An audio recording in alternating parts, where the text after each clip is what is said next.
கர்த்தராகிய இயேசுவின் நாமத்தினாலே இந்த மாலை வேளையிலே உங்களை அன்பாய் வரவேற்கிறோம். ये शाम के समय में प्रभु यीशु मसीह के नाम से मैं आपको स्वागत करता हूं।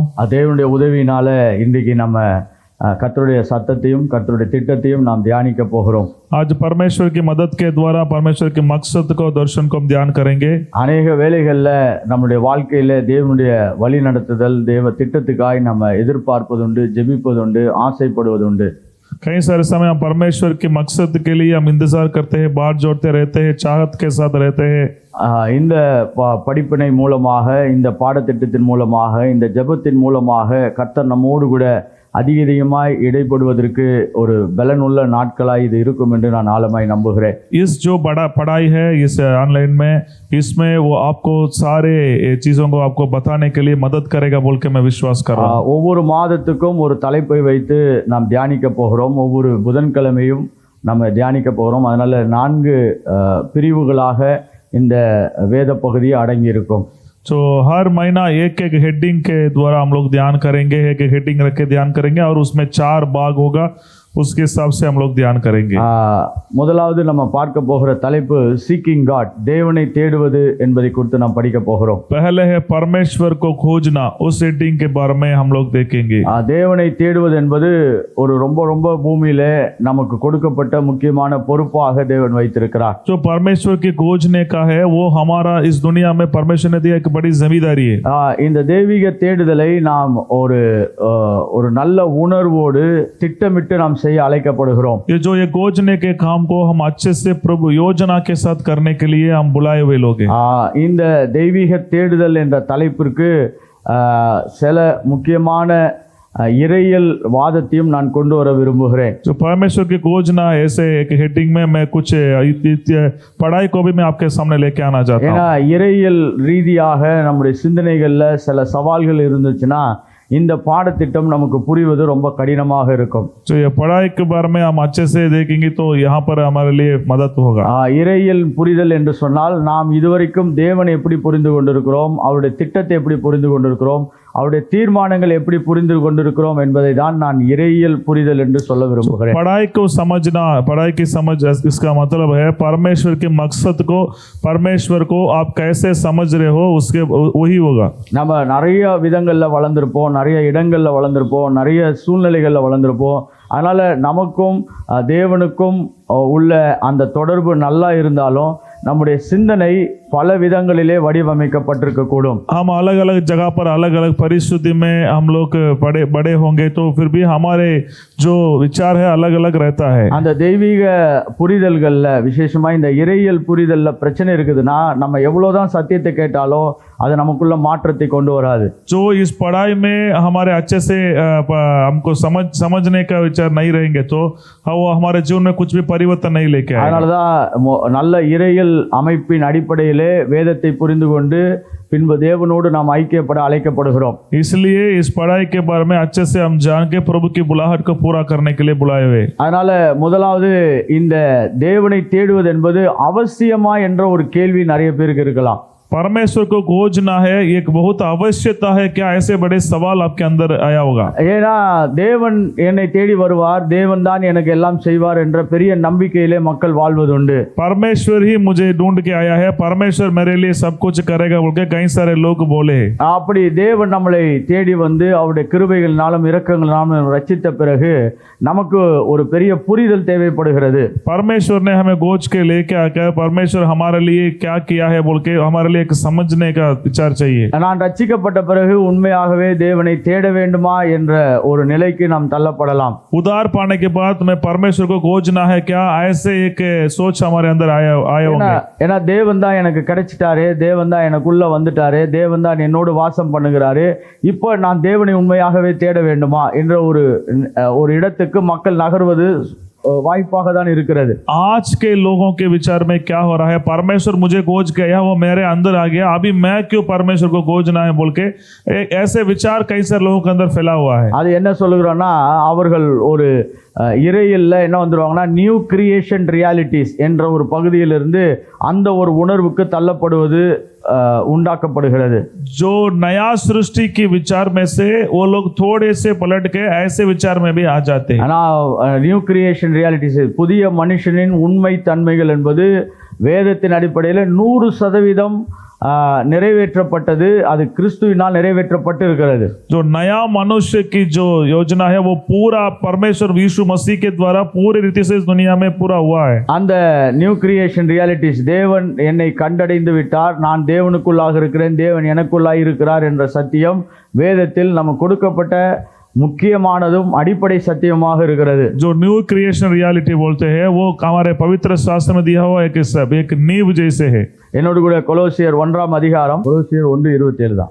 कोलोसियर 1:27, जिन पर परमेश्वर ने प्रकट करना चाहा कि उन्हें ज्ञात हो कि अन्य जातियों में उस भेद की महिमा को मूल्य क्या है, और वो ये है कि मसीह जो महिमा की आशा है तुम में रहता है.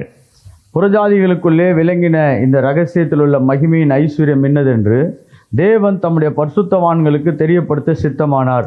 கிறிஸ்துவானவர் மகிமையின் நம்பிக்கையாக உங்களுக்குள் இருப்பதே அந்த ரகசியம்.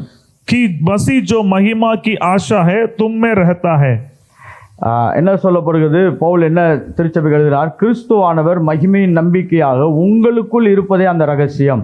पौलुस कलीसिया के लिए क्या लिखा है कि मसीह जो महिमा की आशा है वो तुम में रहता है. இங்க வேதம் நித்தவட்டமாய் சொல்லுகிறது, தேவன் நமக்குள்ளாய் இருக்கிறார் என்று நிலைவரமாய் சொல்லுகிறது. यहाँ एक पक्का बात पवित्र शास्त्र कह रही है कि मसीह तेरे अंदर है बोल के. நீங்கள் 2 கொரிந்தியர் 5:17 வாசிப்பீர் என்று சொன்னால், दूसरा कुरिन्थियों 5:17 हम पढ़ेंगे तो, ஏன்னா இந்த வசனங்கள் எல்லாம் நம்ம கொஞ்சம் ஏற்கனவே தெரிந்த வசனங்கள், இவைகள் எல்லாம் இப்படி இருக்க ஒருவன் கிறிஸ்துவுக்குள் இருந்தால் புது சிருஷ்டியாய் இருக்கிறான், பழையவைகள் ஒளிந்து போயின, எல்லாம் புதிதாயின. तो यदि कोई मसीह में है तो वो नए सृष्टि है, पुरानी बात बीत गई है, देखो वे सब नए हो गई. ஒரு சில வசனங்களை நான் தொடர்ந்து காண்பிக்க விரும்புகிறேன், அதுக்கு பின்பு என்னுடைய விளக்கத்துக்குள்ளே கடந்து செல்கிறேன். கொலோசியர் 2 அதிகாரம் 9 வசனம் 10 வசனத்தை வாசிக்க போகிறோம். और कुछ वचन हम पढ़ेंगे. कोलोसियों की पुस्तक 2 अध्याय 9 और 10. ஏனென்றால் தெய்வத்துவத்தின் பரிபூர்ணம் எல்லாம் சரீர பிரகாரமாக அவருக்குள் வாசமாயிருக்கிறது. क्योंकि उसमें ईश्वरत्व की सारी परिपूर्णता सदैव वास करती है. கிறிஸ்துவை பற்றி பேசுகிறது. For in him dwelleth all the fullness of Godhead bodily. தெய்வத்துவத்தின் மகத்துவங்கள் எல்லாம் கிறிஸ்துவுக்குள் இருக்கிறது. இப்போ நான் கிறிஸ்துவுக்குள் இருக்கிறேன், அதனால நானும் தேவனும் ஒன்றாய் இருக்கிறோம் என்பதான் இந்த புதிய சிருஷ்டியின் உண்மை நிலைகள். जो ये नया सृष्टि की एक सच्ची बात क्या है, ईश्वरत्व की सारे परिपूर्णता मसीह में है, मसीह मुझ में है, मैं मसीह में हूँ. यही इस नया सृष्टि की एक बहुत सच्चाई है. ஆனால் சவால் எங்கே வருகிறது என்று சொன்னால், இந்த சத்தியம் வேதத்தின் அடிப்படையில் நிரூபிக்கப்பட்டதாகவும் பூரணமானதாக இருந்தாலும் நம்முடைய புரிதல்ல ஒரு சின்ன பிரச்சனை உண்டாக்குகிறது. ये पवित्र कहाँ पर चुनौती आता है? ये पवित्र शास्त्र के वचन अच्छे से हमें पक्का कहते हैं तो भी तो कई सारे समय हमारे अंदर एक सवाल आता है. அது என்னவென்று சொன்னால், वो क्या है? கிறிஸ்து தான் எனக்குள்ளே இருக்கிறாரே, நான் எதற்கு அவரை இனிமேல் தேட வேண்டும்? मसीह तो मेरे अंदर है, फिर मैं क्यों मसीह को ढूंढना है? ऐसा सवाल आ रहा है. அவரும் நானும் தான் செடியும் கொடியுமாய் ஒன்றாக மாறிவிட்டோமே, பின்பு எதற்காக நான் அவரை தேட வேண்டும் என்ற ஒரு கேள்வி ஏற்படுகிறது. मैं और मसीह एक ढकलता ढालिया के जैसे हम लोग जुड़ गए हैं, उसके बाद मैं क्यों मसीह को ढूंढना है बोल के कुछ लोग सोच रहे हैं. இதுதான் நான் இறையியல் புரிந்து கொள்ளுதல் என்று சொல்ல விரும்புகிறேன். यही पढ़ाई की समझना है बोल के मैं आपसे कहना चाहता हूं. நீங்க புதிய உடன்படிக்கையின் சத்தியங்கள், நியூ டெஸ்டமென்ட் டீச்சிங்ஸ் நிறைய கேட்டிருந்தீங்கன்னா இந்த சத்தியத்தை நிச்சயமாய் கேட்டிருக்க முடியும் जो உங்களால. नया वाचा की उपदेश को आप लोग कई सारे जगह पर सुने होंगे, तो ये जो मैं बोला था ये शब्द को आप लोग कई सारे जगह से सुना होगा. இப்போதான் தேவன் எனக்குள்ள இருக்கிறாரே, நான் இப்போ போய் ஏன் தேவனை தேட வேண்டும் என்ற ஒரு கேள்வி ஏற்படலாம். अभी तो मसीह मुझ में आ गया, मैं क्यों मसीह को खोजना की जरूरत है, ऐसे बोल के एक सवाल आता है. அதனால்தான் நிறைய பேர் தெய்வீக நோக்கத்தை, தெய்வீக திட்டத்தை திட்டமிட்டு தேடாமல் இருக்கிறார்கள். इसलिए कई सारे लोग परमेश्वर की योजना को, परमेश्वर के मकसद को वो लोग योजना के साथ नहीं खोज रहे. ஏன்னா ஒரு ஒரு ஒரு நல்ல சுமூகமான சமாதானமான இடத்துக்கு வருகிறார்கள். அது என்னவென்று சொன்னால், கர்த்தர் தான் என் கூட இருக்கிறாரு, இதுக்கப்புறம் நான் ஏன் அவரை தேடணும்? वो लोग एक अच्छी जगह पर स्थान पर पहुंचने के बाद वो लोग सोचिए आता है परमेश्वर तो मेरे अंदर है, मैं क्यों परमेश्वर को खोजना है. நீங்க வேதத்தின் அடிப்படையில் கிறிஸ்துவுக்குள்ளாக நாம் பூரணமாக்கப்பட்டு அவருடைய நிறைவை நாம் பெற்றவர்களாய் இருக்கிறோம். अब मसीह के अंदर आकर मसीह की परिपूर्णता को हम लोग प्राप्त कर ली है. ஆனால் இப்பொழுது கிறிஸ்துவுக்குள்ளாக வந்த பிறகு அவருக்குள்ளாக நாம் என்னவெல்லாம் பூரணமாய் நிறைவேற்ற வேண்டுமோ அதற்கு தேவனை நாம் தேடுகிறவர்களாய் இருக்க வேண்டியது तो அவசியமாக अब இருக்கிறது. मसीह में आने के बाद भी हम लोग का हमारे मसीह की परिपूर्णता को कैसे पूरा करना है, एक ही रास्ता है, वो परमेश्वर को खोजना है. இப்போ நம்ம தேவனை தேடுகிறோம் என்று சொன்னால் அவர் எங்கேயோ தொலைஞ்சு போயிட்டாரு, அவர் காணாம போயிட்டாரு, அதனால நம்ம போய் அவரை தேடுகிறோம் என்றல்ல. तो मसीह को खोजना, परमेश्वर को खोजना, इसका मतलब ये नहीं है वो खो गया इसलिए मैं खोज रहा हूँ, ऐसे नहीं अर्थ. இல்லாவிட்டால் நம்ம தேவன் நம்மளை விட்டு தூரமா போயிட்டார் அதனால நம்ம இப்ப தேடுறோன்றதும் கிடையாது.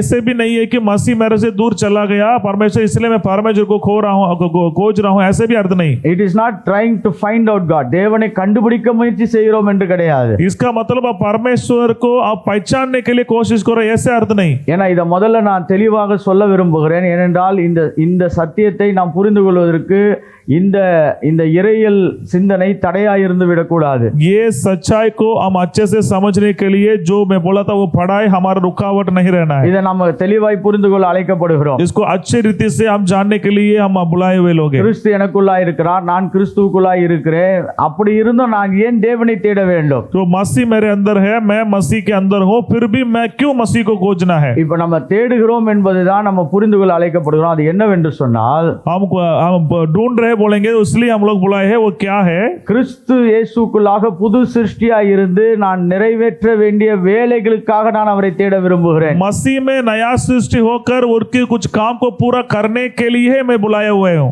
To function as new creation in Christ. கிறிஸ்துவுக்குள்ளாக புது சிருஷ்டியாய் இருந்து நான் இயங்குவதற்காக வேலை செய்வதற்காக நான் அவரை தேட விரும்புகிறேன். मसीह के अंदर नया सृष्टि होकर मैं कुछ काम करने के लिए बुलाया हुआ व्यक्ति हूँ बोल के. To access the dimensions of Christ. கிறிஸ்துவினுடைய பல பரிமாணங்களை நாம் அவருக்குள்ளாய் வந்த பிறகு நாம் தேடுகிறவர்களாய் மாறுகிறோம். मसीह के कुछ परिमाण को उसके अंदर आने के बाद हम ढूंढ रहे हैं. அதனால இப்ப நம்ம கடவுளை தேடுறோம், கடவுளே கிடைக்காம போயிட்டாரு, அவர் எங்கேயோ போயிட்டாரு என்பது நம்ம வேதத்தின் புதிய உடன்படிக்கையின் அடிப்படையில் நாம் அதை ஏற்றுக்கொள்வதல்ல. जो नया नियम के अनुसार हम लोग ऐसे नहीं है परमेश्वर खो गया इसलिए मैं परमेश्वर को खोज रहा हूँ, ऐसे अर्थ नहीं है. நாம் ஏன் தேடுகிறோம்? why we are pressing into God. நாம் தேவனுக்குள்ளாக ஏன் நம்மளை இன்னும் உந்தி தள்ள விரும்புகிறோம் என்று சொன்னால் அவருடைய பல பரிமாணங்களையும் பல பரிமாண நிலைகளையும் நாம் அடைய விரும்புகிறவர்களாய் கடந்து செல்ல விரும்புகிறோம். हम क्यों परमेश्वर को खोजने के लिए, उसको ढूंढने के लिए इतना आपको धक्का दे के सिखा रहे ताकि हम उनके खोजने के एक पढ़ाई में हम आगे बढ़ना है. ஏன்னா ஒரு சில புதிய சிருஷ்டியின் உண்மை நிலைகள் புரியாதவர்கள் ஏதோ கர்த்தரே தூரம் போயிட்டாரு, இதுக்கப்புறம் அவரை கண்டுபிடிக்கவே முடியாது, அதனால நம்ம கூக்குரலிட்டு கர்த்தரை தேடணுன்ற அந்த மனநிலையிலிருந்து நீங்கள் தேவனை தேடுவீர்கள் என்று சொன்னால் அது ஒரு வேதாகமத்தின் புரிதலில் அது ஒரு சரியான இடம் கிடையாது. जो नया सृष्टि होने के बाद कुछ लोग अभी परमेश्वर के मेरे से दूर चला गया, अभी मैं उसको पुकारूंगा, उसको रो के पुकारूंगा तभी मेरा परमेश्वर मेरा प्रार्थना सुनेगा, ऐसे एक स्थान पर रहकर प्रभु को खोजेंगे तो वह नया वाचा के एक सही नहीं है. नया वाचा में आने हुए व्यक्ति को वो सही रास्ता नहीं है. அப்ப தேவனை தேடுவது என்று என்னன்னா தேவனுடைய பரிமாணங்கள் கிறிஸ்துவுக்குள்ளாய் நாம் வந்த பிறகு அவருடைய தயவினாலும் கிருபையினாலும் இரக்கங்களினாலும் நாம் என்ன நிறைவேற்ற வேண்டுமோ அவைகளை தேடுவதை குறித்து நாம் பேச போகிறோம். तो परमेश्वर को परिमाण को हम लोग को खोजना है, परमेश्वर के परिमाण को हम लोग खोजना है, इसलिए हम बुलाए हुए लोग हैं. அநேக வேளைகள்ல கர்த்தர் நம்ம கூட இருக்கிறான்னு சொல்லி நிறைய பேர் தேவனுடைய அந்த திட்டங்களையும் தீர்மானங்களையும் அவருடைய பரிணாமங்களையும் தேடாமல் விட்டு விடுவது உண்டு. कई सारे लोग मसीह तो मेरे अंदर है ऐसे बोल के परमेश्वर के मकसद को योजना को वो लोग नहीं खोजते हैं. ஒரே ஒரு உதாரணத்தை வேதாகமத்திலிருந்து காண்பிக்க விரும்புகிறேன். 1 கொரிந்தியர் 1ஆம் அதிகாரம். एक उदाहरण मैं आपको बताना चाहता हूँ. पहला कोरिन्थियों पहला अध्याय 1 கொரிந்தியர் 1ஆம் அதிகாரம் 24ஆம் வசனத்தை வாசிக்க விரும்புகிறேன். पहला कोरिन्थियों की पुस्तक पहला अध्याय 24 वचन. இங்கே நமக்கு நல்ல புரியக்கூடிய ஒரு வசனம் தான் இது. ஆகிலும் யூதரானாலும் கிரேக்கனாலும் எவர்கள் அழைக்கப்பட்டிருக்கிறார்களோ அவர்களுக்கு கிறிஸ்து தேவபலனும் ஞானமுமாய் இருக்கிறார். परंतु जो बुलाए हुए हैं, क्या यहूदी क्या यूनानी, उनके निकट मसीह परमेश्वर के सामर्थ और परमेश्वर का ज्ञान है। தேவ பலனாவும் இருக்கிறார், ஞானமாய் இருக்கிறார் என்று சொல்லுகிறது. परमेश्वर सामर्थ भी है और ज्ञान भी है। இப்பதான் கிறிஸ்து நமக்குள்ள வந்துட்டாரு, இப்ப நமக்குள்ளதான் ஞானம் வந்து விட்டது என்று சொல்லி நம்மளால என்ன பண்ண முடியாது, சும்மா இருக்க முடியாது. अब मसीह में सारा ज्ञान है, मसीह मेरे अंदर आ गया बोल के हम लोग चुपचाप नहीं रह सकते। ரட்சிப்புக்கான ஞானம் வந்து விட்டது, तो उद्धार पाने के लिए ज्ञान आ गया। தேவன் இருக்கிறார் என்ற ஞானம் வந்து விட்டது, परमेश्वर है बोल के ज्ञान आ गया। சர்வ வல்லவர் என்னுடைய பாவங்களை மன்னித்து விட்டார் என்ற ஞானம் வந்து விட்டது, सर्वशक्तिमान मेरे पापों को क्षमा किया बोल के ज्ञान आ गया। நம்ம இப்படி சொல்லலாம் பாருங்க, ஆங்கிலத்தில் conscious awareness to that we have been saved in Christ. நம்ம கிறிஸ்துவுக்குள்ளாக மனசாட்சியில ஒரு பெரிய வெளிச்சம் உண்டாகிறது, நான் ரட்சிக்கப்பட்டு விட்டேன் என்று சொல்லி. तो मसीह के अंदर मैं ऐसे बोल सकता हूँ, मसीह के अंदर हमारे विवेक मन में एक बड़े रोशनी मिला है बोल के ऐसे बोल सकते हैं। இந்த ஞானம் வந்து விட்டது, ये ज्ञान मिल गया है। ஆனால் இன்னும் பல ஞானங்கள் நமக்கு வர வேண்டிய அவசியம் இருக்கிறது. और ज्यादा ज्ञान आना जरूरी है। குடும்பத்தை நடத்துவதற்கான ஞானம், परिवार को चलाने के लिए ज्ञान, பணத்தை நிர்வகிப்பதற்கான ஞானம், पैसा को संभालने के लिए ज्ञान, ஊழியத்தை கட்டி எழுப்புவதற்கான ஞானம், सेवकाई को बढ़ाने के लिए ज्ञान, மனிதர்களோடு பழகுவதற்கான ஞானம், मनुष्य के साथ दोषित करने के लिए இப்படி ज्ञान। பல கோணங்களிலே ஞானம் அவசியமாயிருக்குது, தேவையாயிருக்குது, அத்தியாவசியமாயிருக்கிறது. ऐसे इतने जगह पर ज्ञान की जरूरत है, ज्ञान एक आवश्यकता है। கிறிஸ்து ஞானமாகி விட்டார் என்று சொல்லி நம்ம ஸ்கூலுக்கு போகாம இருக்க முடியாது, जो मसीह ज्ञान है बोल के हम लोग स्कूल पढ़ाई के लिए हम छुट्टी नहीं कर सकते। காலேஜ் போகாம இருக்க முடியாது, कॉलेज पढ़ाई को हम छुट नहीं நல்ல सकते। பாடங்களை படிக்காமல் இருக்க முடியாது. अच्छे पढ़ाई को हम पढ़ने ऐसे रुक नहीं सकते। पढ़ाई கிறிஸ்துதான் को இந்த ஞானத்தின் ஊற்றாக நமக்குள்ளாய் வந்து விட்டார். मसीह है, ज्ञान की सोता है, वो हमारे अंदर आ गया। இப்ப நீதிமொழிகள் 4ஆம் அதிகாரத்தில் சொன்னது போல இப்பொழுது ஞானத்தை சம்பாதிக்கும்படியா நாம் அழைக்கப்படுகிறோம். जो नीति वचन 4 में लिखा है, ज्ञान को कमाने के लिए हम बुलाए हुए लोग हैं। சோ அதனால ஏற்கனவே நடந்து முடிந்த ஒன்றை இல்லை என்று சொன்னால் அது தவறான உபதேசமாக மாறிவிடும். जो हो गया था उसको ना बोलेंगे तो वो गलत उपदेश हो நாம் जाएगा। கிறிஸ்துக்குள்ளாக புது சிருஷ்டியாக தான் இருக்கிறோம். हम मसीह के अंदर नया सृष्टि ही है। தேவன் எனக்குள்ள தான் இருக்கிறார், मसीह मेरे अंदर ही है, எனக்குள்ள வாசமாய் இருக்கிறார். परमेश्वर मेरे अंदर निवास करता है। தெய்வத்துவத்தின் மகத்துவங்கள் எல்லாம் எனக்குள்ளே இருக்கிறது. परमेश्वर के सारे परिपूर्णता मेरे अंदर है। தேவனுடைய பலனும் ஞானமும் எனக்கு இருக்கிறது. परमेश्वर की ज्ञान सामर्थ्य मेरे अंदर है। ஆனா இப்ப நான் எதற்காய் தேவனை தேடுகிறேன் என்றால், अभी मैं क्यों परमेश्वर को खोजता हूँ? இந்த ஞானம் பலன் தெய்வீக திட்டங்கள் எல்லாம் எனக்குள்ளாய் இன்னும் அதிகமாய் நிறைவேறும்படியாக, ये ज्ञान सामर्थ्य ये मेरे अंदर और अधिक बढ़ने के लिए, ஏன்னா கிறிஸ்துவுக்குள் பல விதமான சாத்தியங்கள் இருக்கிறது. there are many possibilities in Christ. मसीह के अंदर कई सारे पॉसिबिलिटीज रहता है। அந்த பரிமாணங்களை எல்லாம் நாம் அணுகும்படியாக, அதை நிறைவேற்றும்படியாக அவரை தேட விரும்புகிறோம். वो सारे परिमाण को हम लोग पूरा करने के लिए ही हमें बुलाया है। ஆனா மறுபடியும் இதை பதிவு செய்ய விரும்புகிறேன்.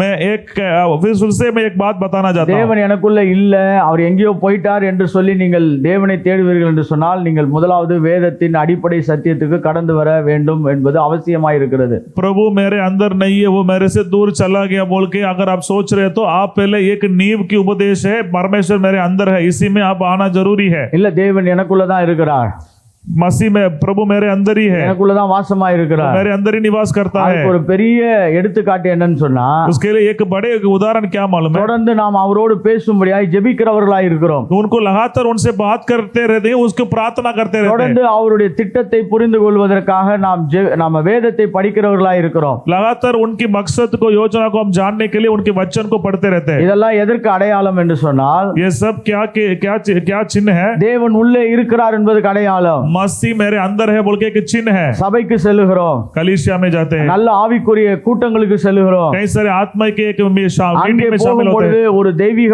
உணர்வு உண்டாகிறது. वहां पर जाने से हमें अच्छे महसूस मिलता है। இதெல்லாம் தேவன் நமக்குள்ளாக இருக்கிறார், நம்முடைய ஆவியோடு இணைக்கப்பட்டு அவர் ஏங்கிக் கொண்டிருக்கிறார் என்பதுக்கு அடையாளங்களாய் இருக்கிறது. यह है कि मसीह मेरे अंदर है, वो मेरे को चलाता है बोल के एक चिन्ह है। ये सब அப்ப தேவனை தேடுவது எதற்கு? तो परमेश्वर को खोजना क्यों? தெய்வத்துவத்தின் சாத்தியங்கள் எல்லாம் நமக்கு நமக்குள்ளாய் நிறைவேறுவதற்காக அவரை தேடுகிறோம். जो परमेश्वर की सारे पॉसिबिलिटी हमारे जीवन में पूरा होने के लिए हम खोज रहे हैं. நான் ஆங்கிலத்தை சொல்லுகிறேன், there are layers of possibilities in Christ. तो कई सारे पॉसिबिलिटीज रहता है. நிறைய தட்டுகளாக தெய்வீகத்தின் தன்மைகள் நமக்குள்ளாய் தங்கி இருக்கிறது. एक एक सीढ़ी से एक ऐसे पढ़ाई है. அப்ப தேவனை நாம் தேடும் பொழுது நமக்கு தேவன் வைத்திருக்கிற திட்டத்தை நிறைவேற்றுவதற்காக அவரை தேடிக்கொண்டிருக்கிறோம். हम परमेश्वर को खोजने से हमें परमेश्वर हमारा लिए रखा मकसद को पूरा करने के लिए खोज रहे हैं. Seeking God to fulfill our destinies. நம்முடைய தீர்மானங்கள் நமக்கு தேவன் வைத்திருக்கிற திட்டங்களை நிறைவேற்றுவதற்காக அவரை தேடுகிறோம். जो हमारे जो निर्णय है परमेश्वर हमारे लिए रखा योजना को पूरा करने के लिए हम उसको खोजते அந்த हैं. தெய்வீக திட்டங்களை எல்லாம் நாம் நிறைவேற்றுவதற்கு நமக்கு ஞானம் தேவைப்படுகிறது, பலன் தேவைப்படுகிறது, கிருபைகள் தேவைப்படுகிறது, ஆற்றல்கள் தேவைப்படுகிறது. उस मकसद को पूरा करने के लिए हमको ज्ञान की जरूरत है, सामर्थ की जरूरत है, ताकत की जरूरत है. இன்னும் சொல்ல போனா நிறைய தயவுகள் தேவைப்படுகிறது. कई सारे दया भी हमें जरूरत है. சோ இவைகளை நோக்கி தான் நாம் தேவனை தேடுகிறவர்களாய் மாறுகிறோம். तो ये सब रखे हम परमेश्वर को खोजना है. சோ நான் ஓரளவுக்கு இந்த இறையியலினுடைய அமைப்பை உங்களுக்கு சரியாக காண்பித்திருக்கிறேன். मैं समझ रहा हूँ कि इस पढ़ाई को मैं थोड़ा बहुत आपको अच्छे से समझ लिया. எந்த ஒரு வேதத்தின் திட்டத்தை படித்தாலும் அதனுடைய தார்மீக திட்டத்தை நாம் சரியாய் புரிந்து கொள்ள வேண்டும். அப்படி என்றால் ஆதியாகமத்திலிருந்து வெளிப்படுத்தல் வரைக்கும் அதனுடைய நிலைப்பாடுகளை நாம் சரியாய் புரிந்து கொள்வது அவசியமாய் இருக்கிறது. कुछ भी पढ़ेंगे उत्पत्ति के से लेकर प्रकाशित वाक्य तक जो भी है अच्छे से हम समझना जरूरी है.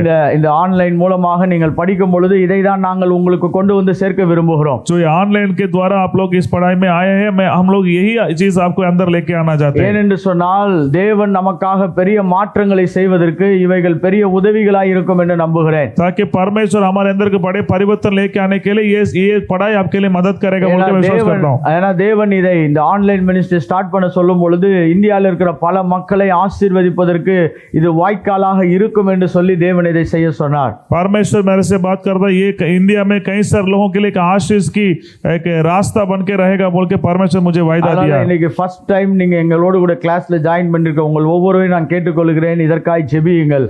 இந்த வார்த்தைகள் எல்லாம் மக்களிடத்தில் போய் சரியாய் சேர்ந்து அவர்கள் தேவனை சரியாய் தேடுகிறவர்களாய் மாற வேண்டும். तो आप लोग इसमें ऑनलाइन में जुड़े हैं, आज नया जुड़े हैं, आप लोग इसके लिए प्रार्थना कीजिए. ये सच्चाई है, ये लोगों के पास जाके पढ़ाई है, लोगों के अंदर पहुंचना है. அப்ப இந்த ஒரு ஸ்டேட்மென்ட்டை நான் சொல்ல விரும்புகிறேன்.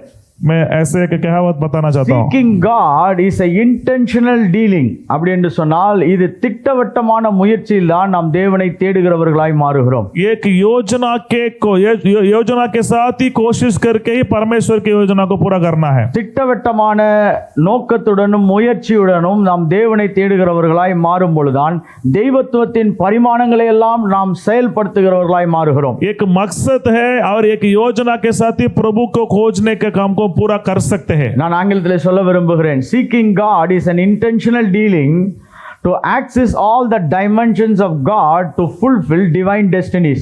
நாம் தேவனை திட்டமிட்டு தீர்மானத்தோடு நோக்கத்தோடு தேடுகிறோம். ஏன் என்று சொன்னால் அவருடைய எல்லா பரிமாணங்களையும் நாம் அடையும்படியாக அதை செயல்படுத்தும்படியாக.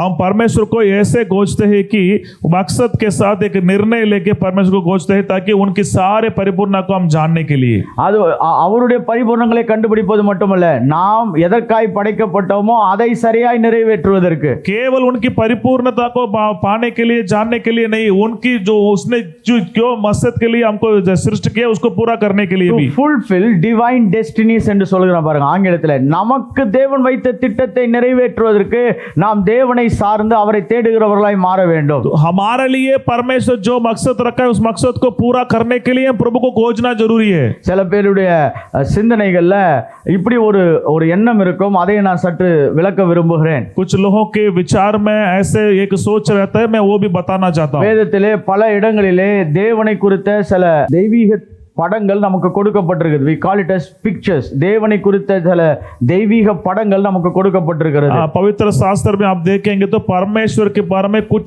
चित्र इस पढ़ाई के पवित्र शास्त्र में कुछ बताया है. அதுல ஒண்ணு என்னன்னா, God as the Father, பிதா என்னுடைய தகப்பனாய் இருக்கிறார் என்ற ஒரு வேதாகம படம் கொடுக்கப்பட்டிருக்கிறது. उसमें एक चित्र है कि परमेश्वर मेरा पिता है बोल के एक चित्र हमको मिल रहा है. சற்று என்னோடு கூட இதை நீங்கள் கவனமாய் கேட்கும்படி உங்களை அன்பாய் அழைக்கிறேன். आप थोड़ा कृपया अच्छे से ध्यान दीजिए इस पढ़ाई में. வேதாகமத்திலே God is our father, பரமண்டலங்களுக்கு எங்கள் பிதாவே என்று சொல்லி நாம் ஜெபிக்கிறோம். हम लोग जो स्वर्गीय प्रार्थना बोलते हैं स्व है स्वर्गीय पिता ऐसे बोल के प्रार्थना शुरू होता है. இது தேவனுடைய ஒரு பரிமாணத்தை நமக்கு காண்பிக்க கூடியது. ये परमेश्वर के एक परिमाण को हमें बताता है. அது எதை காண்பிக்கிறது என்று சொன்னால், ஒரு குழந்தைக்கு அதற்கு என்ன தேவை என்று தெரியாத பொழுது தன்னுடைய தாயும் தகப்பனும் கொடுக்கதை போல தேவன் நம்முடைய வாழ்க்கையில நமக்கு தெரியாத பொழுதே நமக்காக எல்லாவற்றையும் செய்கிறவராய் இருக்கிறார். जैसे एक बच्चे को उसकी माँ बाप उसको जो नहीं जानते उस समय उनके लिए जो भी वो लोग देते हैं, वैसे ही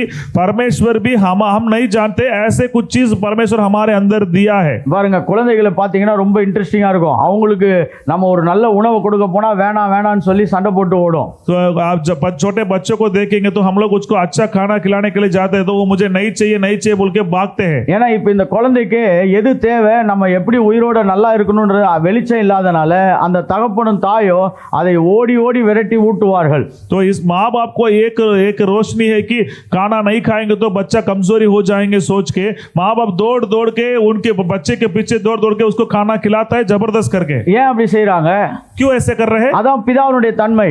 वही पिता परमेश्वर की स्वभाव है. நமக்கு தெரியாத பொழுதே நமக்காக अनेक நன்மைகளை செய்கிறவர். हम नहीं जानते हैं उस समय हमारे लिए कई सारे भलाई वो करता है. நம்ம பிறக்கிறதுக்கு முன்னாடி உலக தோற்றத்துக்கு முன்பாகவே தேவன் நமக்காக அடிக்கப்படுவதற்கு ஒரு பெரிய திட்டத்தை பிதா வடிவமைத்து விட்டார். जो हम जन्म होने से पहले हम उत्पन्न होने से पहले परमेश्वर हमारे लिए मरने के लिए एक योजना पहले तैयार करके रख दिया है. அதனால தான் அவர் மத்தேயு 6ஆம் அதிகாரத்துல சொல்றாரு, பரமபிதா இவைகளை எல்லாம் உங்களுக்கு கூட தருவார் அப்படின்னு சொல்லுகிறார். इसलिए मत्ती सुसमाचार 6 अध्याय में लिखे स्वर्गीय पिता ये सारे चीज आपको ज्यादा देगा बोल के लिखा है. இது பிதாவினுடைய ஒரு பிதாவை குறித்த வேதாகமத்திலே காண்பிக்கப்படுகிற ஒரு படம் இது. ये पिता के बारे में पवित्र शास्त्र ऐसे एक चित्र बताती है. இன்னொரு படத்துல தேவன் அன்பாய் இருக்கிறார் என்று காண்பிக்கப்படுகிறது. दूसरा एक चित्र में परमेश्वर तो प्रेमी है बोल के लिखा है. God is love என்று சொல்லுகிறது. परमेश्वर तो प्रेमी है बोल के लिखा है. அன்பு என்று சொன்னால் என்னன்னா, प्रेम मतलब क्या है? எல்லாவற்றையும் கொடுக்கக்கூடியவராய் தேவன் நமக்கு காண்பிக்கப்பட்டிருக்கிறார். सब कुछ देने के लिए परमेश्वर सब कुछ देता है बोल के एक चित्र தேவன் बताता அன்பாய் है. இருக்கிறார் என்று சொன்னால் தனக்கென்று எல்லாவற்றையும் வைத்துக் கொள்ளாதபடி அதை பகிர்ந்து கொடுக்கிறவராய் இருக்கிறார் என்று பார்க்கிறோம். परमेश्वर प्रेमी है उसका मतलब परमेश्वर अपने लिए कुछ नहीं रखता है, वो सब उनको देते हैं, दूसरे को ज्यादा देते हैं. அதனாலதான் கர்த்தர் மனுஷனை மண்ணினால உருவாக்கி அவருடைய நாசியின் அவருடைய ஜீவ சுவாசத்தை நம்முடைய நாசியிலே ஊதி இருக்கிறார். इसलिए मनुष्य को मिट्टी से सृष्टि करके उनके नाक में उनके श्वास परमेश्वर फूंका है. ஏனென்றால் அன்பு கொடுக்கக்கூடியது. ताकि प्रेम है, पिता परमेश्वर प्रेम है, वो देने के लिए देना है, वही प्रेम है. வேதத்தில் இன்னொரு படம் இருக்கிறது. पवित्र शास्त्र में दूसरा एक चित्र है. நான் இன்னைக்கு 3 காரியத்தை தான் சொல்ல விரும்புகிறேன். ஏன்னா இன்னும் நிறைய தேவனை குறித்த தெய்வீக கேரக்டரைசேஷன் और पिक्चराइजेशन இருக்குது. அதுக்குள்ள போல 3 மட்டும் நான் சொல்ல விரும்புகிறேன். मैं सिर्फ ये 3 चित्र के बारे में मैं बताना चाहता हूं. कई सारा है, मैं आज उस 3 के बारे में बताना चाहता हूं. இந்த பாடத்தோடு அதிக தொடர்புடையது அது. इस पढ़ाई के साथ ज्यादा उसमें मुलाकात होता है. நீங்க தேவனை சரியாய் பார்க்கவில்லை என்று சொன்னால் நீங்கள் தேவனை தேடுகிறதே கூட உங்களுடைய லைஃப்ல பிரச்சனையாக மாறிவிடும். आप परमेश्वर को अच्छे से आप नहीं समझ रहे तो परमेश्वर को खोजने में भी आपको समस्या होगा. அப்பா தானே அவர் என்னை எப்பயுமே தேடி வருவாரு, நான் எதுக்கு அவரை தேடி போகணும் அப்படின்னு நினைக்கலாம். ऐसे सोच आता है, वो मेरा पिता है ना, वही मुझे ढूंढ के आता है, मैं क्यों उसको ढूंढना है बोल के एक सोच आता है. தேவன் அன்பா இருக்கிறவர் தானே, எதனால அவர் எனக்கு கொடுக்க போறாரு, எதுக்கு நான் அவரை போய் தேடணும். परमेश्वर तो प्रेम है, वो मेरे लिए सब कुछ देता है, मैं क्यों उसको ढूंढेंगे तो वो देगा, वो दे देगा ना, मैं क्यों ढूंढना है ऐसे बोल के सोच आता है. ஆனா தேவனை குறித்து இன்னொரு முக்கியமான படம் இருக்கிறது. परमेश्वर के बारे में और एक चित्र है. அவர் யார் என்று சொன்னால் தேவன் ராஜாவாக இருக்கிறார். परमेश्वर तो राजा है. God is a king.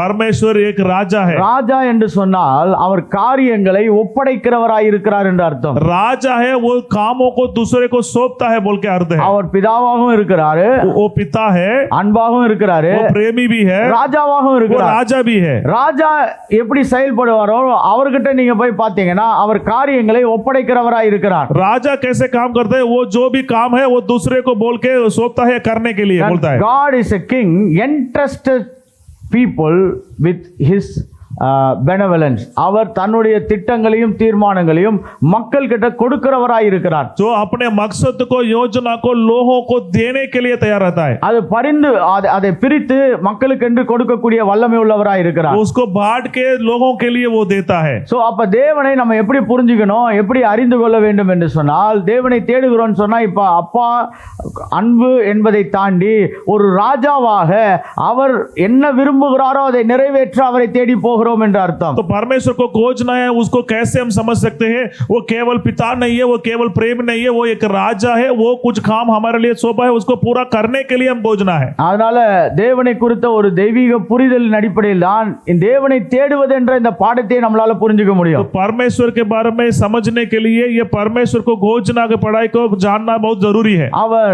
அவர் தகப்பனாகவும் அன்பாகவும் நமக்காக எல்லாவற்றையும் கொடுத்திருக்கிறார். அதுக்கு பேர் கிருபை. तो वो पिता के रूप में, प्रेमी के रूप में हमारे लिए सब कुछ दिया है, वही अनुग्रह कृपा है. ஆனால் இப்ப கொடுக்கப்பட்ட எல்லா கிருபைகளும் நமக்குள்ளாய் இயங்குவதற்கு நாம் அவரையே சார்ந்திருக்கிறோம், அவரையே தேடுகிறோம், அவருக்குள்ளாய் நாம் முதிர்ச்சி அடைகிறவர்களாய் இருக்கிறோம். उस अनुग्रह को, उस कृपा को पूरा करने के लिए हम उसके अंदर बढ़ते जाते हैं. இதுதான் தேவன் நமக்கு பொறுப்பு ஒப்படைப்பதை குறித்து நான் பேசிக் கொண்டிருக்கிறேன். यही परमेश्वर हमारे पास एक जमींदारी देता है. இந்த தெய்வீக திட்டம் உங்களுக்கு கொஞ்சம் புரிஞ்சிருச்சுன்னா உங்களுடைய ஜெப வாழ்க்கை மாறும், தேவனை தேடுகிறது மாறும், தேவனை அணுகுகிறது மாற ஆரம்பித்து விடும். ये पढ़ाई अच्छे से आपको समझ लेंगे तो परमेश्वर को खोजना, परमेश्वर के बारे में जानना आपको बहुत आसान रहता है. நம்ம ஏற்கனவே பிள்ளை ஆயிட்டோம், நம்ம ஏற்கனவே அவருடைய பெனவலன்ஸ், அவருடைய அன்புக்கு நாம் இணக்கப்பட்டவர்களாய் மாறிவிட்டோம். हम पहले ही उनके बेटा बेटी बन गए हैं और उनके प्रेम को हम लोग अच्छे से जान लिए, पा लिए भी है. ஆனால் ஒரு ராஜாவாக நாம் தேவனை பார்க்கும் பொழுது அவரிடத்தில் இருக்கக்கூடிய திட்டங்களையும் தீர்மானங்களையும் அவருடைய எதிர்பார்ப்புகளையும் தேவன் நம்மை நம்புவதை குறித்து நாம் தியானிக்க விரும்புகிறேன். एक राजा के रूप में देखेंगे तो वो हमारे अंदर एक चाहत रहता है हमारे बारे में, ये मेरे मकसद को, मेरी योजना को ये पूरा करेगा बोल के उसको पूरा करने के लिए हम तैयार रहना है. நீங்கள் தேவனை தேடும் பொழுது அவர் உங்களை நம்பி கொடுக்கக்கூடிய ஒவ்வொரு காரியங்களும் உங்களை எல்லா பொது மக்களிடத்திலிருந்து உங்களை வேறு ஒரு நிலைக்கு மாற்றுகிறதா இருக்கிறது. परमेश्वर की जो योजना है वो परमेश्वर आपके पास जो भी देता है वो लोगों के सामने आप समझे, आपको एक दूसरे स्थान को, दूसरे एक परिवर्तन को आपको दिखाएगा. அப்ப தேவனை தேடுகிறோம் என்று சொன்னால் ஒரு ராஜாதி ராஜாவை அவருடைய சிங்காசனத்திலிருந்து அவர் நிறைவேற்றுவதற்காக அவரை தேடுகிறோம். आप परमेश्वर को इसलिए खोजते हैं, उनके सिंहासन में रहकर उनकी सारे योजना को पूरा करने के लिए उनको खोजते हैं. அதனாலதான் நம்ம பொது ஜனங்களிலிருந்து பிரிக்கப்பட்டவர்களாய் மாறுகிறோம். எப்பனா நாம் தேவனை தேடும் பொழுது, ராஜாதி ராஜாவையும் அவருடைய திட்டத்தையும் தேடும் பொழுது நாம் பொது ஜனங்களிலிருந்து பிரிக்கப்பட்டவர்களாய் மாறி விடுகிறோம். हम लोगों से अलग किए हुए लोग हैं. कब मालूम है? हम राजा बोल के उनके कामों को पूरा करने के लिए हम चाहते हैं तो हम दुनिया के लोगों से हम अलग किए जाते हैं. ஏன்னா இந்த புரிதல் இல்லைன்னு சொன்னா நம்ம தேவனை தேடுவதற்கு பல அர்த்தங்களும் கண்டுபிடிக்க முடியாதவர்களாய் மாறி விடுவோம். अगर ये समझ आपके अंदर नहीं है तो ये इसको परमेश्वर को अच्छे से समझने के लिए ये पढ़ाई में आपको हम लोग अज्ञान हो जाते हैं. அப்ப வேதத்துல நம்ம தேவ கிருபையை புரிந்து கொள்கிறோம், அதே வேளையில அவரிடத்திலிருந்து ஒரு ராஜாதி ராஜாவாக அவர் எப்படி செயல்படுகிறாரோ அதை நாம் புரிந்து கொண்டு அவருடைய திட்டங்கள் நம்மிடத்தில் ஒப்படைக்கப்படுவதற்காக நாம் அவரை தேடுகிறோம். हाँ, परमेश्वर एक राजाओं का राजा है, उनके मकसद को पूरा करने के लिए हम उसको खोजना है. அதனால தேவனை தேடுவது என்பது கிருபையின் உபதேசத்துக்கோ கிருபையின் அளவுக்கு வெளியானது கிடையாது. இது கிருபையோடு கூட இணைந்து வேலை செய்வது. जो परमेश्वर को खोजना मतलब अनुग्रह की, कृपा की उपदेश बोलते हैं, उसमें से अलग किया हुआ चीज नहीं है, उसके अंदर जुड़ा हुआ एक बात है, एक उपदेश है. இந்த காலகட்டங்கள்ல நான் 30 வருடமா கர்த்தருடைய வேதத்தை போதிக்கும் பொழுது இந்த காலகட்டங்கள்ல நான் சந்திக்கிற ஒரு பெரிய சவால் என்னன்னு கேட்டீங்கன்னா, 30 साल में परमेश्वर की सेवा कर रहा हूँ, उपदेश कर रहा हूँ. मैं इस समय में एक समस्या सेवक लोगों के बीच में मैं देख रहा हूँ. நான் விசுவாச போதனைகளை சார்ந்தவன், मैं विश्वास की शिक्षा में हूँ, विश्वास की पढ़ाई में हूँ, நான் கிருபையின் போதனைகளை சார்ந்தவன், कृपा के उपदेश में हूँ. நான் இந்த ப்ரீ டெஸ்டினேஷன், தேவன் ஏற்கனவே முன்குறித்தார் என்ற அந்த போதனையை சார்ந்தவன். मैं पहले परमेश्वर सब कुछ परमेश्वर ने बना दिया है बोल के उस उपदेश के वाला हूँ, ऐसे बोलते हैं. இல்லாவிட்டால் ஒரு டீம் இருக்குது, நாங்க பரம எருசலேமின் சேனையை சேர்ந்தவர்கள் என்று. एक टीम रहता है, हम लोग के परम यरूशलेम के, हम यरूशलेम के लोग हैं, ऐसे बोलते हैं. இது எல்லாமே வேதத்தில் இருக்க சத்தியம் தான். ஆனால் இவைகள் எல்லாம் நாம் நேர்த்தியாய் புரிந்து கொள்ள அழைக்கப்படுகிறோம். ये सब पवित्र शास्त्र की सच्चाई है, इसको अच्छे रीति से जानने के लिए हम बुलाए गए लोग हैं. ஒரு சில வேளைகள்ல சில சத்தியங்கள் ஊடாக நாம் கடந்து செல்லும் பொழுது தேவனுடைய முக்கியமான கருத்துகளையும் கோட்பாடுகளையும் நாம் முக்கியத்துவப்படுத்தாமல் மாறிவிடுகிறோம். कई सारे समय ऐसे उपदेश में जाने के समय परमेश्वर के बहुत मुख्य उपदेश को, मुख्य चीजों को हम लोग छोड़ जाते हैं. பாருங்க, எதை நாம் முக்கியப்படுத்துகிறோமோ அதற்கு தான் நாம் வாழ்க்கையை அர்ப்பணிப்போம். कौन सी चीज को हम मुख्य मानते हैं उसी के लिए हमारे जीवन को समर्पण करते हैं. ஏதாவது வேதத்தில் இருக்க ஒரு நல்ல தெய்வீக கோட்பாடுகளை பிடித்துக்கொண்டு இன்னொரு கோட்பாடுகளுக்கு நாம் அதற்கு பொறுப்பற்றவர்களாய் மாறி விடுகிறோம். कुछ उपदेश को अच्छा उपदेश बोल के पकड़ के दूसरा उपदेश को विरोध करके उसके हम ऐसे चले जाते हैं. இன்னைக்கு ஒரு வசனத்தை உங்களுக்கு காண்பிக்க விரும்புகிறேன். मैं आपको एक वचन बताना चाहता हूं. 1 கொரிந்தியர் 15 அதிகாரம் 10 வசனம். पहला कोरिन्थियों की पुस्तक 15 अध्याय 10वां वचन. ஓகே, நான் முதலாவது தமிழ்ல வாசிக்கிறேன். ஓகே. ஆகிலும் நான் இருக்கிறது தேவ கிருபையினாலே இருக்கிறேன். அவர் எனக்கு அருளிய கிருபை விருதாவாய் இருக்கவில்லை. அவர்கள் எல்லாரிலும் நான் அதிகமாய் பிரயாசப்பட்டேன். ஆகிலும் நான் அல்ல, என்னோடு இருக்கிற தேவ கிருபையே அப்படி செய்கிறது. परंतु मैं जो कुछ भी हूँ परमेश्वर के अनुग्रह से हूँ, और उसका अनुग्रह जो मुझ पर हुआ वो व्यर्थ नहीं होता, परंतु मैंने उन सब से बांध कर परिश्रम भी किया है. இங்க சொல்லு, ஆங்கிலத்தை வாசிக்கிறேன். But by the grace of God I am what I am, and his grace which was bestowed upon me was not in vain, but I labored more abundantly than they all. அப்படினால் அவர்களை பார்க்கிலும் நான் அதிகமாய் பிரயாசப்பட்டேன் என்று பவுல் சொல்லுகிறார். पौलुस कह रहा है उनसे इन सबसे बढ़कर परिश्रम मैंने सहन किया है बोल के कह रहा है. அங்க அவர் சொல்றாரு, எனக்கு கிருபை கொடுக்கப்பட்டிருக்கிறது, நான் கிருபையினாலே இருக்கிறேன் என்று சொல்லுகிறார். तो उसका अनुग्रह जो मुझ पर हुआ है, मैं अनुग्रह से ही रहता हूं, ऐसे बोल रहे हैं. ஆனா எனக்கு கிருபை வந்துச்சுன்னு சொல்லிட்டு நான் சும்மா இல்லன்றதையும் சொல்றாரு. मैं अनुग्रह मिला है इसलिए मैं चुपचाप नहीं बैठा बोल के भी बोल रहा है. எனக்கு கிருபை கிடைச்சிருக்குது, मुझे अनुग्रह मिला है. அவர் எனக்கு அருளிய கிருபை விருதாவாய் இருக்கவில்லை என்று சொல்லுகிறார். उनके अनुग्रह को मैंने व्यर्थ नहीं किया बोल के भी कह रहा है. அதற்கு அவர் என்ன பண்ணுகிறாராம்? उसके लिए वो क्या कर रहा है पौलुस? அவர் சொல்றாரு, அதிகமாய் பிரயாசப்பட்டேன் என்று சொல்லுகிறார். तो सबसे बढ़कर परिश्रम भी किया है बोल के कह रहा है. But I have labored more என்று சொல்லுகிறார். तो सबसे ज्यादा मैं मेहनत किया हूं बोल के कह रहा है. Hallelujah, hallelujah. பாருங்க, இந்த வசனம் நம்மளுக்கு ரொம்ப அற்புதமான வசனம். இது एक अद्भुत वचन है.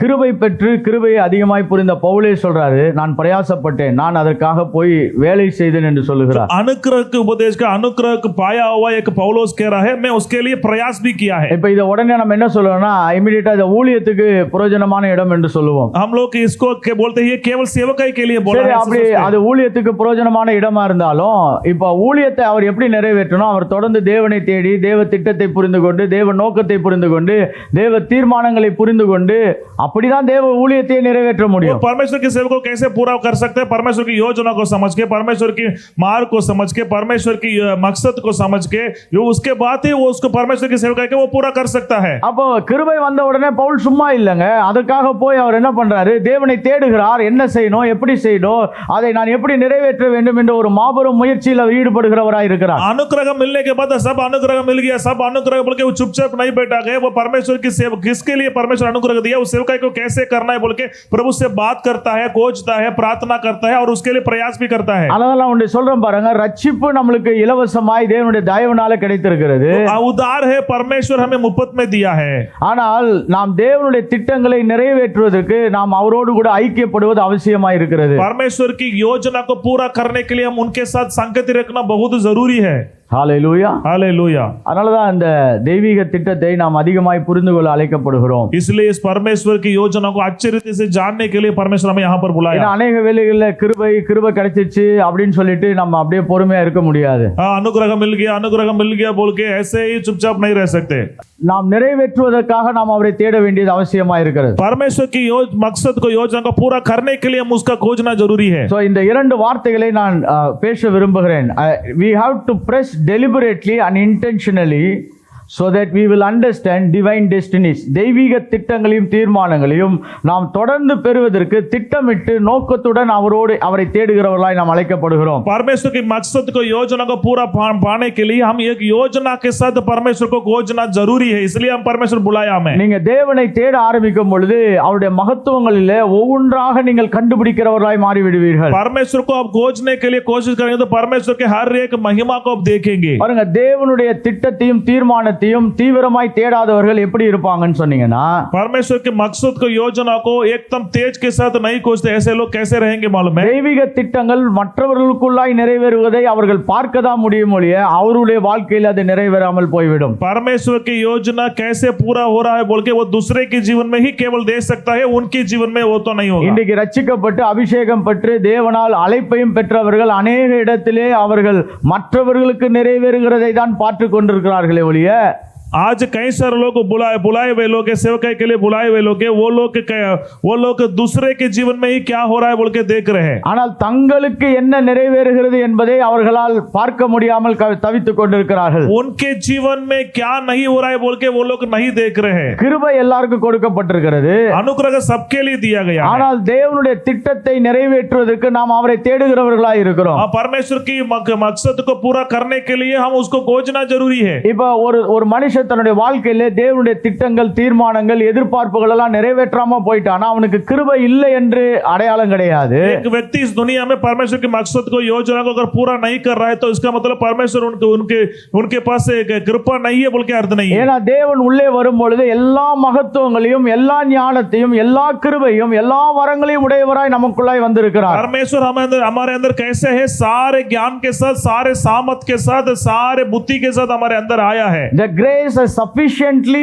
fulfilled everything that a man ever need. மனிதனுக்கு தேவையான அனைத்தையும் கிருபை கொண்டு வந்து சேர்த்திருக்கிறது. मनुष्य के सारे जरूरत को अनुग्रह द्वारा परमेश्वर सब कुछ दिया है. ஆனா இப்ப அடுத்த பிரச்சனை எங்க வருகிறது என்றால், அதற்காக மனிதன் ஏங்குவதும் கிடையாது, பசித்தாகம் உள்ளவனாகவும் இருப்பது கிடையாது. कहां से समस्या होता है? ये चीजों के लिए मनुष्य वो चलता भी नहीं है और उसके लिए एक भूख के साथ वो काम भी नहीं करता है. He does not have sufficient hunger to seek the realms of God to fulfill the divine possibilities. தேவத்துவத்தின் சாத்தியங்கள் எல்லாம் நாம் நிறைவேற்றுவதற்கு அவனுக்கு ஒரு பசி தாகம் இல்லாமல் அவன் தேவனை தேடுகிறவனாய் இல்லாமல் போய் விடுகிறான். जो परमेश्वर की जो पॉसिबिलिटीज है उसको खोजने के लिए उसके अंदर एक भूख नहीं रहता है, उसके अंदर एक प्यासा नहीं रहता, ऐसे एक व्यक्ति बन जाता है. அப்ப தேவனை தேடுவது என்று சொன்னால் ஆங்கிலத்தில் சொல்றான், it is a intentional effort என்று சொல்லுகிறேன். அப்படி என்று தமிழ்ல சொல்லணும்னா, தேவனை ஒரு சுய தீர்மானத்தோடு தெளிவான நோக்கத்தோடு தொடர்ந்து தேடுவது. तो परमेश्वर को खोजना उसका मतलब है कि क्या है? एक खुद के निर्णय लेकर परमेश्वर को खोजना, खुद के निर्णय के साथ ही प्रभु को खोजना है. நான் இதை சற்று நின்று நிதானமாய் சொல்ல விரும்புகிறேன். Intentionally means purposeful pursuit of God. தமிழ்ல சொல்ல வருகிறேன், இன்டென்ஷனலி என்று சொன்னால் சுய தீர்மானத்தோடு. इंटेंशनली बोलेंगे तो खुद निर्णय लेना है वो व्यक्ति, தெளிவான நோக்கத்தோடு, तो अच्छे मकसद के योजना के साथ தொடர்ந்து தேடுவது.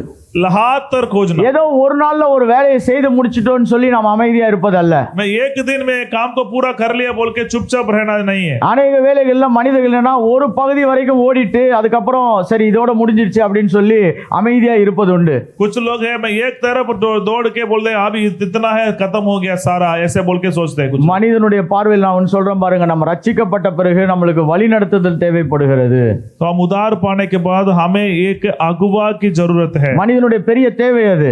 इनसे मनुष्य की बहुत बड़ी जरूरत है. ஒரு காரியத்தை திட்டமிட்டு முடிவெடுப்பதற்கு அவனுக்கு ஞானம் தேவைப்படுகிறது. कुछ काम को निर्णय करके वो करने के लिए उसके लिए ज्ञान की जरूरत है. தெய்வீக சாத்தியங்களுக்கு அவனுக்கு தயவு தேவைப்படுகிறது. परमेश्वर की जो पॉसिबिलिटीज के लिए उनको लिए ज्ञान की जरूरत है. அவன் சில பிரச்சனைகளை உடைத்து எரிந்து தாண்டி போவதற்கு அவனுக்கு தெய்வீக பலன் தேவைப்படுகிறது. समस्या को तोड़ के आगे बढ़ने के लिए उनके लिए कुछ ताकत की जरूरत है. இவைகள் எல்லாம் அவனுக்கு எளிமையாய் கிடைப்பது கிடையாது. ये सब आसानी से उसको नहीं मिलता है, இதெல்லாம் it is not easily and cheaply accessible. उनको इतना आसानी से उसको नहीं मिलता है उसके अंदर। சில பேர் என்ன ரட்சிப்பு மாதிரி எல்லாமே கிடைச்சிரும் அப்படின்ற ஒரு பெரிய நம்பிக்கையில இருக்கிறார்கள். कुछ लोग उधार के जैसे सब कुछ मुफ्त में मिल जाएगा बोल के सोच रहे थे। ரட்சிப்பு நமக்கு கர்த்தர் கொடுத்த ஈவு, இட்ஸ் a gift.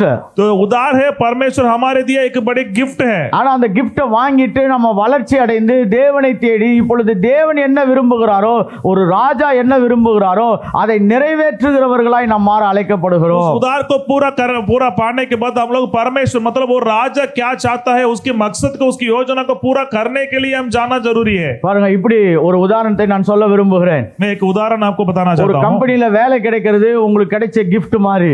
कंपनी एक कंपनी में अगर आपको नौकरी मिला है वो एक गिफ्ट के समान है, அது ஒரு ஈவு, वो एक दया है। ஆனா இப்ப கம்பெனில சேர்ந்த உடனே இப்ப ஓனர் என்ன விரும்புகிறாரோ அதை நாம் நிறைவேற்றும் பொழுதுதான் நமக்கு வெகுமதிகளும் ஆசீர்வாதங்களும் தயவுகளும் அதிகரிக்கப்படுகிறது. आप उस कंपनी में ज्वाइनिंग होने के बाद उस जो मालिक है उसकी चाहत को आप पूरा करेंगे तभी आपको पढ़ाई पहाड़ बढ़ता है, आशीष मिलता है, सब कुछ उधर वो करेंगे तभी मिलता है। அப்ப தேவனை தேடுகிறோம் எதற்கு என்று சொன்னால் நமக்கு வாழ்வு கொடுத்து நமக்கு வாய்ப்பு கொடுத்து நமக்கு எல்லா விதமான இரக்கங்களையும் கிருபைகளையும் கொண்டு வந்த தேவனுடைய எதிர்பார்ப்புகளை நிறைவேற்றுவதற்காக நாம் அவரை தேடுகிறவர்கள். परमेश्वर को हम क्यों खोजते हैं? हमारे लिए जीवन दिया, हमारे लिए दया दिया, उधार दिया, प्रभु की मकसद को, योजना को, उनकी सारे काम चाहत को पूरा करने के लिए हम उसको खोजना है। ஏன் நிறைய பேர் இன்னைக்கு தேவனை தேட மாட்டாங்க அப்படின்னு சொன்னா, क्यों कई सारे लोग आज परमेश्वर को नहीं खोजते हैं? அவர்கள் சுய தீர்மானத்தோடு தெளிவான நோக்கத்தோடு தொடர்ந்து ஏன் தேவனை தேடாமல் இருக்கிறாங்கன்னா அதுக்கு ஒரு முக்கியமான காரணம் இருக்கிறது. उसको वो लोग खुद निर्णय लेकर क्यों नहीं ढूंढते हैं मालूम है? उसके एक ही कारण है। அது என்ன காரணம் அப்படின்னீங்கன்னா, ये क्या कारण मालूम है? அவங்களுக்கு மாற்று வசதிகள் உண்டாக்கப்பட்டிருக்கிறது. उनके लिए दूसरा कुछ सुविधा रास्ता है। ஆங்கிலத்துல சொன்னா they have alternatives in life. तो उनके लिए एक अल्टरनेटिव दूसरा एक रास्ता நிறைய है। பேர் தேவனை தேடாமல் போனதுக்கு காரணம் என்னன்னா அவங்களுக்கு மாற்று வசதிகள் இருக்கிறது. कई सारे लोग परमेश्वर को खोजने के लिए नहीं आ रहे, उसका कारण क्या मालूम है? वो लोग अल्टरनेटिव दूसरा एक रास्ता है। they have alternatives. उनके लिए दूसरा अल्टरनेटिव रास्ता है। யாரோ ஒருத்தர் உதவி செய்யலாம், कोई उनको मदद कर सकता யாரோ है, ஒருத்தர் அவர் கூட இருக்கலாம், कोई उनके साथ रह सकता எனக்கு है। அவங்க உதவி செய்வாங்க இவங்க உதவி செய்வார்கள் என்று சொல்லி மற்றவர்களை அதிகமாய் சார்ந்து கொள்வதனால நாம் ராஜாதி ராஜாவின் திட்டத்தையும் தீர்மானத்தையும் தேடாதவர்களாய் மாற்றப்படுகிறோம். मेरे लिए वो भाई मदद करेगा, ये सहायता करेगा बोल के उनके ऊपर भरोसा करके उस भरोसा के वजह से, मनुष्य के भरोसा करने की वजह से हम परमेश्वर को नहीं खोजते हैं।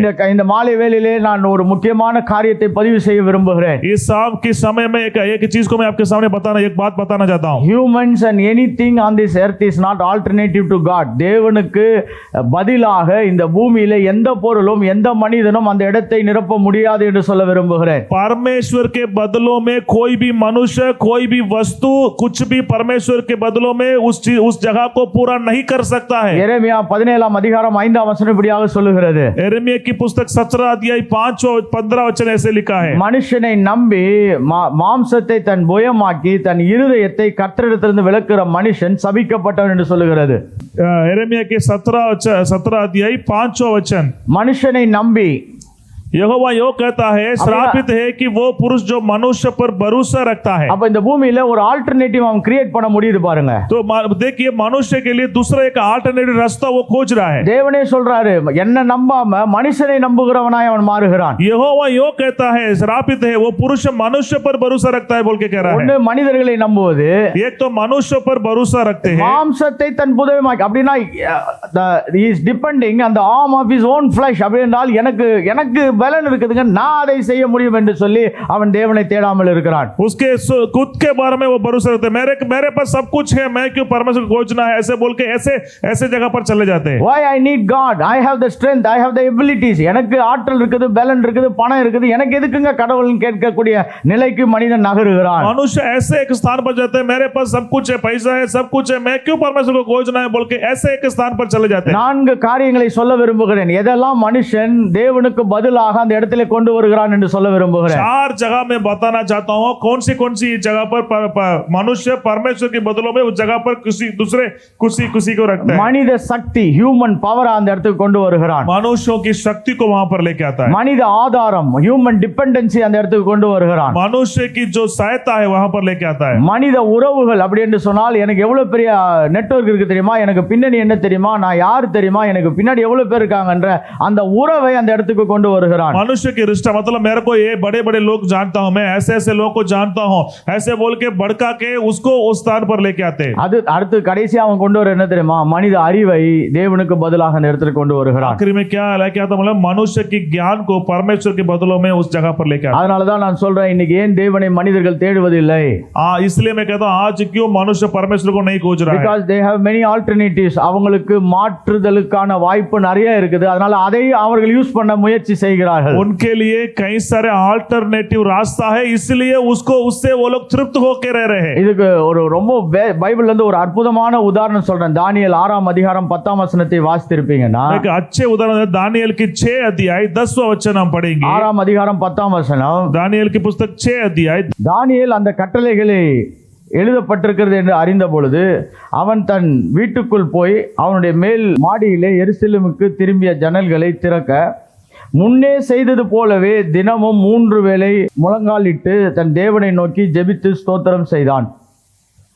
तो दानियेल जो और अपने रीति के अनुसार जैसे वो दिन में 3 बार अपना परमेश्वर के सामना घुटने टिकाकर प्रार्थना और धन्यवाद करता था, वैसे ही तब भी वो करता था.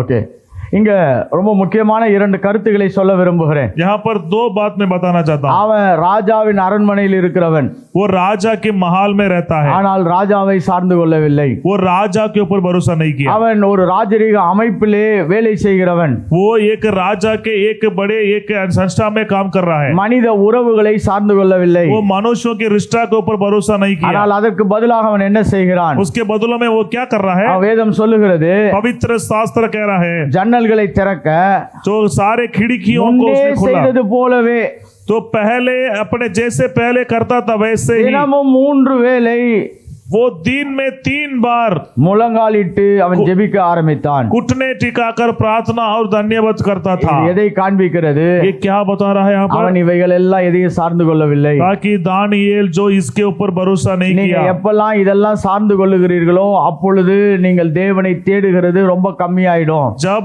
आप लोग ऐसे सुविधा के ऊपर भरोसा करते हैं तब परमेश्वर के खोजना बहुत चुनौती होता है. சுய பலனை தேடுவது, या खुद के सामर्थ को खोजते சுய हैं, முயற்சிகளை தேடுவது. खुद के कोशिश को खोजते हैं. இப்போ இன்னொரு எடுத்துக்காட்டை நான் சொல்ல விரும்புகிறேன். दूसरा एक उदाहरण मैं बताना चाहता हूँ. பாருங்க, யாக்கோபு 5ஆம் அதிகாரம் 16ஆம் வசனம். याकूब की 5वां अध्याय 16 वचन. 16ஆம் பின்பகுதியை வாசிக்கிறோம். நீதிமான் செய்யும் ஊக்கமான வேண்டுதல் மிகவும் பலனுள்ளதா இருக்கிறது. वहां पर लिखा है धर्मी जन के आखिरी में, वो 16 वचन के आखिरी में लिखा है धर्मी जन की प्रार्थना की प्रभाव से बहुत कुछ हो सकता है. இவன் நீதிமான் தான், ஆனா ஊக்கமாய் போய் ஜெபிக்கிறான். वो धर्मी व्यक्ति है फिर भी प्रार्थना के प्रभाव के साथ प्रार्थना करता है. இவன் நீதிமான் இல்லைன்னு சொல்லல பைபிள், நீதிமான் தான் என்று சொல்லுகிறது. ये धर्मी व्यक्ति नहीं है बोल के नहीं कर रहा है, तो धर्मी व्यक्ति ही है. ஆனால் நீதிமான் ஊக்கமாய் போய் ஜெபிக்கிறான். जो धर्मी व्यक्ति है प्रार्थना करता है प्रभाव के साथ, அது பலன் உண்டு பண்ணக்கூடியதா இருக்கிறது. तो एक बहुत कुछ हो सकता है बोल के लिखा The है. effectual fervent prayer of a righteous man availeth much. तो जो ये इफेक्टिव के साथ वो प्रार्थना करता है तो वो बहुत कुछ काम होता है. அப்ப நம்ம ஒன்றை நல்லா புரிஞ்சுக்கிறோம் பாருங்க. एक बात यहाँ पर अच्छे से समझ நான் रहे हैं, நீதிமானா இருக்கிறேன், मैं धर्मी व्यक्ति हूँ, தேவன் என்னை அவருக்கென்று பிரித்தெடுத்து விட்டார், परमेश्वर मुझे अपने लिए चुन लिया, அவருடைய தெய்வத்துவத்தின் மகத்துவங்கள்லாம் எனக்குள்ள இருக்குது, उनकी परिपूर्णता को मेरे अंदर दे दिया, அதனால நான் கிருபையை பெற்றவனாய் இருக்கிறேன். इसलिए मैं अनुग्रह पाया हुआ हूँ. ஆனால் இப்பொழுது ராஜாவினுடைய விருப்பத்தை நிறைவேற்றுவதற்கு ஒரு வளர்ந்த பிள்ளையாக தேவ திட்டங்களை நான் தேடுகிறவனாய் மாறுகிறேன். अभी राजाओं के चाहत को पूरा करने के लिए राजा के घर पे जन्म व्यक्ति जैसे उनकी मकसद को करने के लिए मैं पूरा खोज रहा हूं उसको। நான் மனிதனை தேடாதபடி, मैं मनुष्य को नहीं खोजना மனித है, உறவுகளை தேடாதபடி, மனித அறிவுகளை தேடாதபடி, मनुष्य रिश्तों को नहीं खोजना है, मनुष्य अधिकार को नहीं खोजना है। நான் தேவனை சார்ந்தவனாய் தேவனை தேடுகிறவனாய் மாறுகிறேன். मैं परमेश्वर के ऊपर भरोसा करके परमेश्वर को खोज रहा हूं। இன்றைக்கு ஒரே ஒரு காரியத்தை சொல்லி இன்னைக்குரிய இந்த வேத பாடத்தை நான் முடிக்க விரும்புகிறேன். एक बात बताकर मैं इस पढ़ाई को खत्म करना चाहता हूं। அதுக்கப்புறம் நம்ம கொஞ்ச நேரம் ஜெபிக்க போகிறோம். उसके बाद थोड़ा समय हम प्रार्थना करेंगे। எப்ப நம்ம தேவனை தேடுவதற்கு நம்ம முயற்சி எடுக்க ஆரம்பிக்கிறோமோ உடனே பிசாசு ரொம்ப அலர்ட் ஆயிடுவான். जब आप परमेश्वर को खोजने के लिए कोशिश करते हैं, शैतान अलर्ट हो जाता है। நீங்க தேவனை தேடாத வரைக்கும் அவனும் ரொம்ப அமைதியா இருப்பான். आप परमेश्वर को नहीं खोजते हैं तो शैतान भी चुपचाप रहता है। ஏனா இப்போ நீங்க சீரியஸ் ஆயிட்டீங்க. You have become very serious about your destinies with God. ताकि आप बहुत अभी सीरियस हो गए हैं, परमेश्वर की जो योजना को पूरा करने के लिए बहुत सीरियस हो गए நீங்க हैं। இப்ப அதிகமாய் தேவனை தேடக்கூடிய ஒரு மனநிலைக்கும் ஒரு மன மாற்றத்துக்கும் வந்த உடனே அவன் என்ன பண்றானா, அவன் எல்லா விதமான ஆயுதங்களையும் நம் பக்கமாய் திருப்புகிறவனாய் மாறி விடுகிறான். तो आपके परिवर्तन होने के बाद शैतान क्या करता है, उनकी सारे सामने चीजों को उनके सामने लेके हमारे सामने लेके आता है। தேவனை தேடாதபடி பல தடைகளை கொண்டு வருகிறவனாய் மாறி விடுகிறான். परमेश्वर को आप नहीं खोजना बोल के कहीं से रुकावट को लेके आता है। முதல்ல நம்ம என்ன ஜெபிக்கணும்னா, நான் தேவனை தேடுவதற்காக நான் எடுக்க போகிற முயற்சிகளுக்கு கொண்டு வருகிற தடைகளை எல்லாம் நான் இயேசுவின் நாமத்தினாலே விலக்கி ஜெபிக்கிறேன் என்ற ஜெபத்தை நாம் ஏறெடுக்க வேண்டும். पहले क्या प्रार्थना करना है, मैं परमेश्वर को खोजने के लिए जो भी रुकावट है वो सारे रुकावट को मैं तोड़ता हूं बोल के पहले हम प्रार्थना करना है। The devil knows that you become serious with God and he brings all the realms to his response. தேவனிடத்திலே நாம் அதிகமாய் நெருங்குகிறோம், நாம் தேவ திட்டத்தை அதிகமாய் நிறைவேற்றுவதற்கு நாம் முயற்சி செய்கிறோம் என்ற இடத்துக்கு வந்தவுடனே அவன் சர்வ ஆயுதங்களையும் நமக்கு நேராய் திருப்புகிறவனாய் மாறுகிறான். हम परमेश्वर के निकट जाते हैं और परमेश्वर की इच्छा को मकसद को योजना को पूरा करने के लिए करते हैं तो शैतान सीधा हमारे सामने उनकी सारे हथियार को खड़ा करता है। ஏன்னா இப்ப இவன் தேவனை தேட ஆரம்பிச்சிட்டான், ताकि ये परमेश्वर को ये व्यक्ति परमेश्वर को खोजने के लिए பரலோகம் இவனுக்கு கண்டிப்பா ரெஸ்பாண்ட் பண்ணும். अभी जो स्वर्ग है इनके लिए उत्तर देगा ही देगा। அப்ப தேவனும் மனிதனும் இணைந்து இந்த பூமியிலே அவருடைய திட்டத்தை நிறைவேற்றுகிறவர்களாய் மாறி விடுவார்கள். परमेश्वर और मनुष्य दोनों मिलके परमेश्वर की योजना को इस पृथ्वी पर पूरा कर लेंगे ये लोग। அப்பொழுது நான் வச்சிருக்கிற எல்லா திட்டமும் கலைந்து போய்விடும் என்று சொல்லி பிசாசு அவன் अस्त्र आयुधங்களை ஏவுகிறவனாய் மாறி விடுகிறான். तो शैतान ये सोचता है मेरे सारे राज्य मेरे सारे हथियार है नाश हो जाएगा, स्वर्ग उत्तर देगा तो बोल के शैतान हमारे रुकावट देने के लिए तैयार हो जाता ஆனா है। இதெல்லாம் மேற்கொள்வதற்கு கர்த்தர் நமக்கு अनेक ஆயுதங்களை கொடுத்திருக்கிறார். इस सभी चीजों के ऊपर प्रभुत्व करने के लिए हमारे अंदर